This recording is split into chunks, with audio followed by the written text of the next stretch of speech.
আউযু বিল্লাহি মিনাশ শাইতানির রাজিম। বিসমিল্লাহির রহমানির রহিম।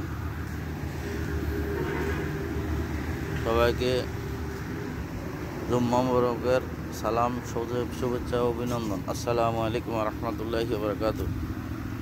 আজকে জুম্মার দিন, গরিবের জন্য হজের দিন। আজকের এই জুম্মার দিনে সবাই সবার জন্য আমরা দোয়া করি, মহান আল্লাহ যেন আমাদেরকে মাফ করে দেন। যাদের মাতা পিতা জীবিত আছেন তাদেরকে নেক হায়াত দান করেন, আর যাদের মাতা পিতা মৃত্যুবরণ করেছেন তাদেরকে কবর আযাব মাফ করে দেন। আর আমাদের পরিবার পরিজনের মধ্যে যারা আছেন, জীবিত আছেন, তাদেরকে মহান আল্লাহ যেন সুস্থ সুন্দরভাবে আল্লাহ রাসূলের ইবাদত করে তৌফিক দান করেন।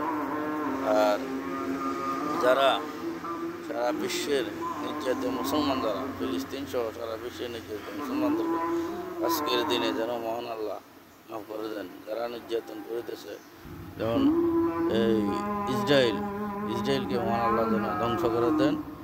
ইসরায়েল সহ যারা ইসরায়েলকে সহযোগী তাদেরকে যেন হেদায়েত দান করেন। সবার কাছে দোয়া চাই, সবাই দোয়া করবেন। আজকের এই জুম্মার দিনে ইনশাআল্লাহ সকল প্রবাসী ভাইদেরকে মহান আল্লাহ যেন ক্ষমা করে দেন। সকল প্রবাসী ভাইদেরকে মহান আল্লাহ যেন আজকের দিনে ক্ষমা করে দেন। সকল প্রবাসী ভাইদেরকে মহান আল্লাহ যেন ক্ষমা করে দেন। ওয়ালাইকুম আসসালাম। সকল প্রবাসী ভাইদেরকে সুস্থ সুন্দরভাবে প্রবাস জীবন শেষ করে দেশে ফিরে আসার তৌফিক দান করেন। সবাইকে আবারও সালাম দিলাম। আসসালামু আলাইকুম ওয়া রাহমাতুল্লাহি ওয়া বারাকাতুহু।